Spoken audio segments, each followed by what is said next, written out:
Are you ready to have your website get found by the right people? Are you looking to rank at the top of Google so you get more traffic to your website? Are you ready to learn how to use SEO and content marketing to grow your organic traffic? If so, you are in the right place, my friend. Welcome to the Simple SEO Content Podcast, where I show you how to combine the power of SEO, search engine optimization, and content marketing to build your like, know, and trust factor with your audience, which allows you to get found by the right people and turn those visitors into buyers. No more frustration or confusion, and no more time wasted wondering if you're doing your SEO right. It's time to learn how to use SEO and content marketing to grow your business.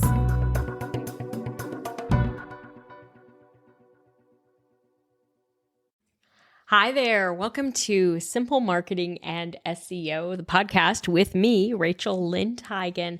I am so glad that you are here today, and I want to jump in and answer a question that I've seen a number of times recently, especially because of the Google Search Generative Experience or AI results within the search engine.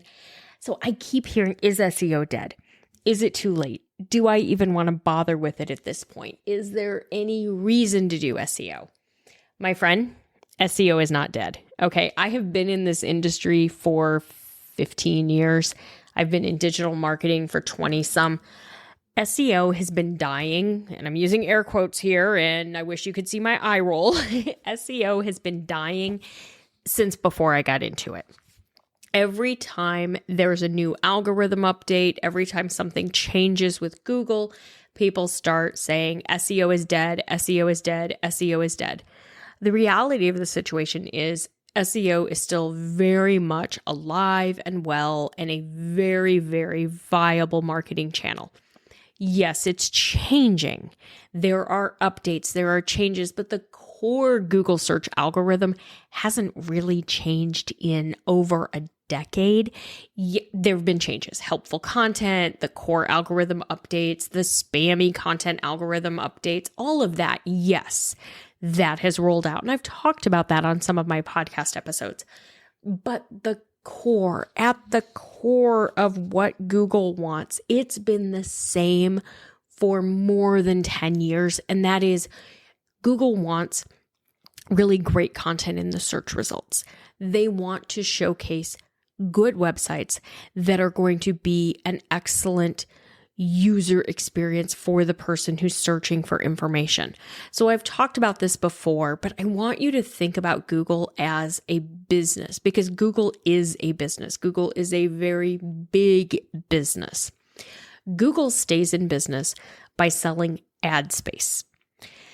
If people stop using the search engine, there will be no demand from businesses to buy the supply of ad space. So Google needs to continue to provide excellent search results so that consumers continue to search Google versus going to a competitor. And Google carries the market share, like 90% of all search is done on Google. So Google is not going to stay in business if they have poor results in the search engine and people can't find what they need.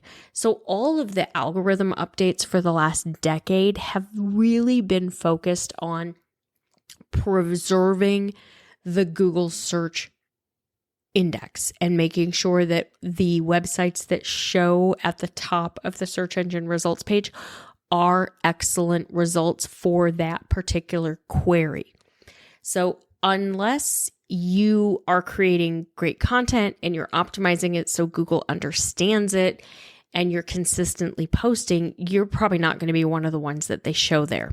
If you're creating content with AI and you're using it to create tons of blog posts, you might have been getting away with that briefly prior to the March 2024 core algorithm update, but you're not getting away with it today. You can use AI tools for things like brainstorming and for help and for idea generation, but you should not be using it to write using any of them to write your blog post, because AI tools are simply regurgitating what already exists on the web, and Google knows what already exists on the web. And a blog post that's nothing more than somebody's opinion about something else, or a mix of 3 or 4 blog posts that were already out there, isn't bringing anything new to the mix. It's not helping. It's not of any value, and Google doesn't want to rank that high. So yes, SEO is dead if you want to be lazy and you want to just create a ton of blog posts using an AI tool and you don't actually want to put any thought or effort into it, then yeah, you're not going to win. So in your perspective, it is dead. If you were one of those websites and you were de-indexed, you were removed from the index in March, you probably saw a huge drop in your traffic, you saw a huge drop in your rankings, and you were probably hurt by it. But if you were a good site that does SEO and creates great content and provides value and offers helpful advice and guidance and insights for your audience, you probably came through that algorithm update without a problem.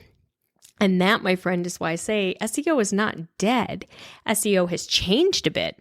People are going to say SEO is dead every time something happens. It's like a running joke within the SEO community, the professional community.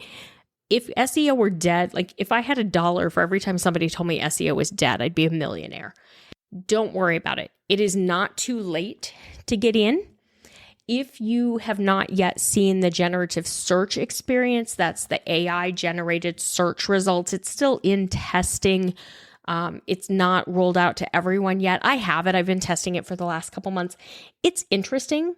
As an SEO professional, I'm not really super worried about it. Now, there are some big brands that are a little worried about it because when you're searching like for brand information, they are starting to pull information like from competitors and stuff like that, which I can see where big brands would be concerned about that. They don't necessarily want competitor information showing up in a brand search. But as a small business owner, I actually think it's a great opportunity for us, because what they're finding in the research studies is that the majority of the content in that generative search experience is being pulled from other websites that are not ranking on page 1. They're being pulled from sites that are maybe a little smaller. Maybe they're not all the way to page 1 yet. Maybe they're further down on the page.